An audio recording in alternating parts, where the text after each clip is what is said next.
के अंदर जो जिस तरह से आप केस बताऊं फिर नहीं आपको वो उस बात उस्मा तेरा बाप टाउट था, रेमंड डेविस को किसने निकाला था? तेरा बाप टाउट था।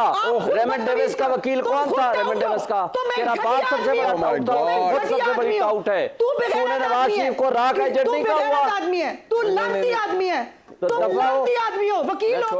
अस्सलाम वालेकुम नाजरीन। उज़मा बुखारी और अतर काज़मी के दरमियान लफ्जी जंग छिड़ गई। उज़मा बुखारी ने कहा कि इमरान खान ने पाकिस्तान को बेच डालना था, ये अपने ही मुल्क पाकिस्तान के साथ गद्दारी करना चाह रहा था, ये इसराइल का खुफिया एजेंट है और इस जैसा बुज़दिल मैंने नहीं देखा। इसने बेरोजगारी और महंगाई इतनी बढ़ा दी कि अब आवाम इससे नफरत करती है। उज़मा बुखारी ने कहा शहीन और अतर काज़मी तुम दोनों इमरान खान के चमचे और अपने औकात में रहो। बस ये बात कहने की देर थी कि दोनों का पारा इतना ज़्यादा हाई होगा कि पकड़ के तबाह कुन छितरोल कर दी। आए नाजरीन, सबसे पहले ये सनसनीखेज वीडियो देखते हैं, फिर इसके ऊपर बात करेंगे। चैनल को लाजमी सब्सक्राइब कर लें। 71 की बात किस तनाजुर में होती है?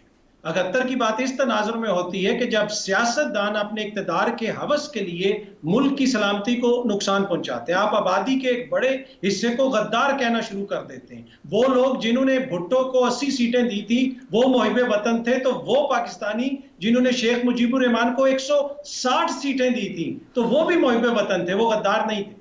ये मेरा कहने का मकसद है। अब आप यहाँ पे जो 9 मई में मुलविस हैं उनको जरूर सजाएं दें, उनके ऊपर मुकदमात चलाएं, लेकिन जो करोड़ों उनका वोटर सपोर्टर है आप सबको कह रहे हैं गद्दार करार दे रहे। फिर जो है उस्मा बुखारी साहब ने ये भी कह दिया जब आपने क्वेश्चन पूछा कि वो गायब किधर हो जाते हैं, उन्होंने जिस तरफ इशारा दे दिया कि जनाब खुदा ना खास्ता शायद कोई और गायब कर लेता है। अब आप खुद बता दें कि ये कौन इदारों को यहाँ बदनाम कर रहा है, कौन बहस को उस तरफ लेके जा रहा है। असल तो इशू ये है ना कि बहस को सियासी मैदान में रखना है।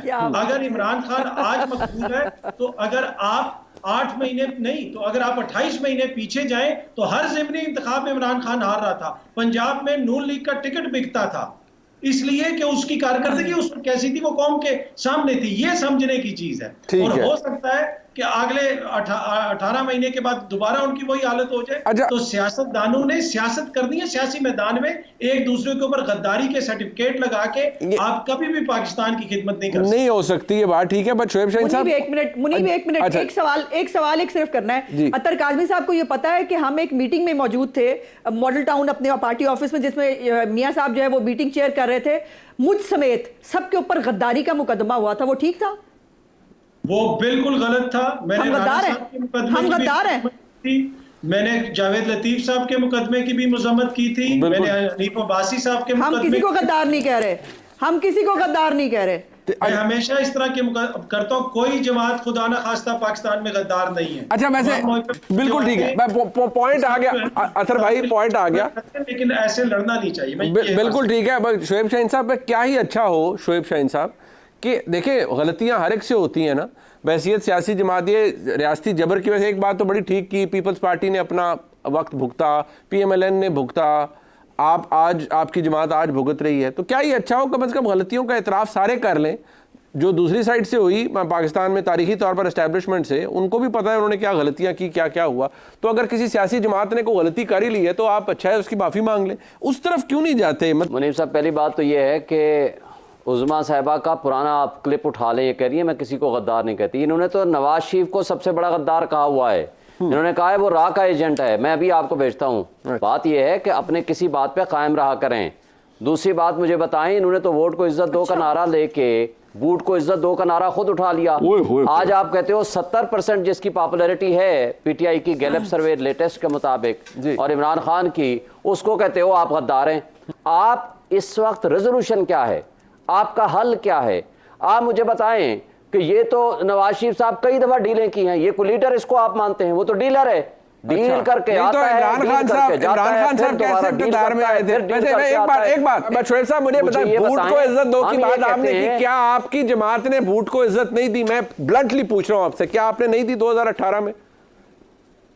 नहीं, बिल्कुल नहीं दी, नहीं दी। आज भी हम नहीं देना चाहते, नहीं दी, लेकिन बिल्कुल नहीं दी। हम ये कहते हैं सियासत को सियासी मैदान में लड़ा जाए। अच्छा। आप सियासत को वो तर्ज अमल जो इन्होंने आज अडॉप्ट कर रखा है वो गलत है। अच्छा, इस तरीके वैसे से आप मुल्क को तबाह और बर्बाद कर मुझे दिया हंसी इस इन्होंने। बात पर आ रही आज ना है बुनियादी कि इंसानी हुकूक जितने रहने दिए, जितने ना आइन मजे रहने से दिया, ना कानून को रहने मैं दिया, ना बंदूक को किसी जगह किसी ने जुर्म किया है, मुझे बताएं। मुझे बताएं कि क्या इमरान खान साहब एक ने मिनट। साबिक DGISI फैज हमीद साहब की खिदमात नहीं ली अपने सियासी मुखालफिन को टारगेट करने के लिए?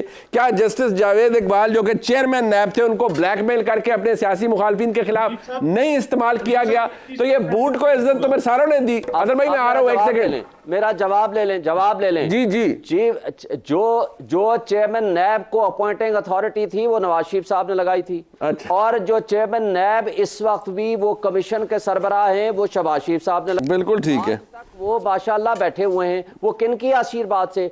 वो जो थे, जो कराने वाले थे वो अलग थे। मुझे बता दें कोई एक बंदा इनका उठा करके बंद कर दिया हो? बिल्कुल सदाकत अब्बासी के साथ क्या किया सर, आपने? वक्त आप ओवर टाइम चलेंगे। मेरे के साथ क्या थ्रेट किया जा रहा है। अजमा बुखारी साहब आप रिबटल दे दें क्योंकि आप जो कहना चाह रही है अतर साहब का पॉइंट अदालत में पेश करो। जी अजमा इतना ज़र्फ और इतनी मेरे अंदर ये मौजूद है कर्टसी कि मैंने अपने इस बयान के ऊपर कई दफ़ा माफ़ी मांगी और मैंने कहा कि ये गलत था, मुझे नहीं कहना चाहिए था। बट बात यह है कि क्या इमरान खान से किसी बात में माफ़ी मंगवा सकते हैं आप? फवाद चौधरी ने तो पता है आपको बनी गाला के बारे में क्या क्या कहा हुआ है जब वो आपके तर्जमान नहीं थे। वो मनशियात का माजगा है और PTI वालों को तो उन्होंने कुत्ते से तशबीह दी हुई थी। तो मेहरबानी कीजिएगा उनसे किसी वक्त माफ़ी दिलवा लीजिएगा। मेरे बड़ी तकलीफ होती है आपको बार बार। दूसरी बात यह कि जो कुरान पाक को बीच में लाने का जो एक इन्होंने इशू शुरू किया है, मैं शुएब शाहीन साहब और अतर काज़मी साहब दोनों को चैलेंज करती हूँ, एक बयान इमरान खान से कुरान के ऊपर दिला दें कि वो ये सब साजिश उसने प्लान नहीं की थी। आसिम मुनीर साहब को वो नहीं रोकना चाहता था और रोकने के बाद आपको याद होगा कि मैं और सदर अलवी खेलेंगे समरी के ऊपर। वो सदर अलवी बेचारे टांगों पे खड़े नहीं हुए, वो नहीं खेल सके। अदरवाइज इमरान खान ने तब भी ये करना था और उसके बाद फिर ये असम्बलियां तोड़कर जो है मुल्क के अंदर डिस्टेबलाइजेशन करने की कोशिश की और फिर 9 मई के जरिए क्या हासिल। अच्छा, ये 9 मई पे क्यों गए थे? फूल रखने गए थे। 9 मई का जो है वो मतलब कोर कमांडर हाउस के अंदर ये GHQ के सैर करने गए थे, वहां पिकनिक पार्टी हो रही थी, वहां पे यही करने गए थे कि फसाद पैदा करें और आसिम मुनीर साहब को जो है वो आपका पॉइंट आ गया। इनके बीच में जो पुराने मददगार थे फैज हमीद की तरह के, वो इनको सपोर्ट कर रहे थे। आखिरी पॉइंट अतर साहब, लास्ट कंक्लूडिंग कमेंट जी। कंक्लूडिंग कमेंट ये कि ये बार बार साजिश की बात इसलिए करते हैं कि ये एक आर्मी चीफ के खिलाफ साजिश कर चुके हैं। जब वो हवा में था इन्होंने नीचे एक नया आर्मी चीफ लगा दिया था, इस वजह से ये इनके अपने जहन की इख्तरा लगती। दूसरी जो बात आपने PTI वाले इक़्तिदार भी हवा में है, उनके वफाकी वुज़रा जाके हर चीज की बाजवा साहब से कहते थे कि सर ये करवा दें, सर वो करवा दें। उस वक्त तो पूरी हुकूमत चल रही उनके सर के ऊपर थी। अब इनको वही बहुत बुरे लगते हैं। तो ये इशू हमारे तो बड़े अब्बू थे, ठीक है, बाजवा साहब तो आपके बड़े अब्बू थे सबके। क्या हो गया? आपको बनाने वाले वो, PTI को बनाने वाले वो, उनको चलाने वाले वो, आप लोग तो बड़े अब्बू थे। आपसे आप लोगों वाली जगह तो कोई ले नहीं सकता ना बाजवा साहब की जिंदगी में। अबुओं पे ना जाए। मैं तो बात PTI की हुकूमत की नहीं, उन्होंने कहा हुआ है, उनकी पूरी पार्टी कहती है। अरे नहीं, एक मिनट अतर साहब की बात कट जाती। आपको याद है इमरान खान साहब को भी देख लेना। अरे नहीं, आपको उनकी आवाज कट जाती है अतर काज़मी साहब की। मैं बात PTI की हुकूमत की कर रहा था, पर आपने अपनी तहजीब दिखानी थी तो वो आपको हर प्रोग्राम में दिखानी होती है। आपने किसी के वालिद का नाम लेना ही होता है। मुझे आपसे तहजीब नहीं सीखनी, मुझे आपसे तहजीब नहीं सीखनी। मैंने तो आपको नहीं बनाया। एक मिनट, आपको नहीं बनाया। आप उसी वॉरफेयर के अंदर पैदा नहीं हुए। नहीं, कोई कहीं पैदा नहीं होता साहब और फैज हमीद वाले दौर में। वहीं से आया ना।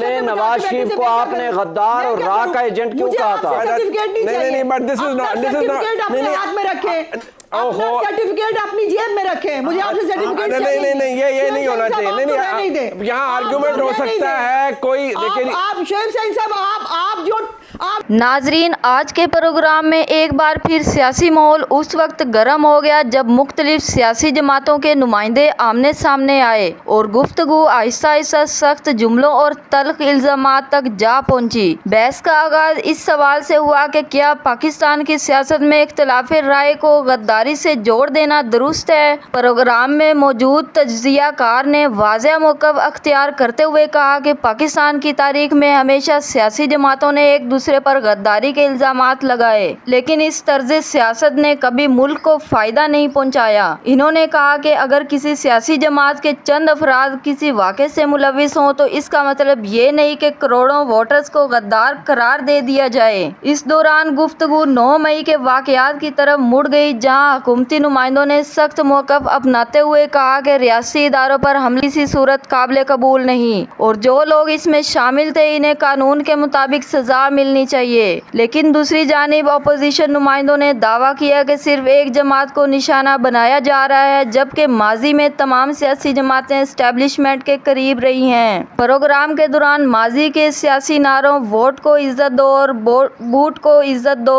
जैसे जुमलों पर भी शदीद बहस देखने में आई। एक मौका पर तो शुरा ने एक दूसरे पर डील्स करने, इदारों को इस्तेमाल करने और सियासी मुखालफिन के खिलाफ कार्रवाइयाँ करवाने के इल्जामात भी लगा दिए। सूरत हाल उस वक्त मजीद खराब हो गई जब जाती हमले शुरू हुए और मेहमान एक दूसरे के खानदानों तक पहुँच गए। एंकर ने कई मरतबा माहौल को पुरसकून करने की कोशिश की, लेकिन बहस इतनी तल्ख हो चुकी थी कि प्रोग्राम का इख्तिताम माजरत और एहतजाज के साथ करना पड़ा। नाजरीन, अब आपकी क्या राय है? अपनी कीमती राय वीडियो के कमेंट सेक्शन में हमें दें और मुझे दें इजाज़त। अल्लाह हाफिज़।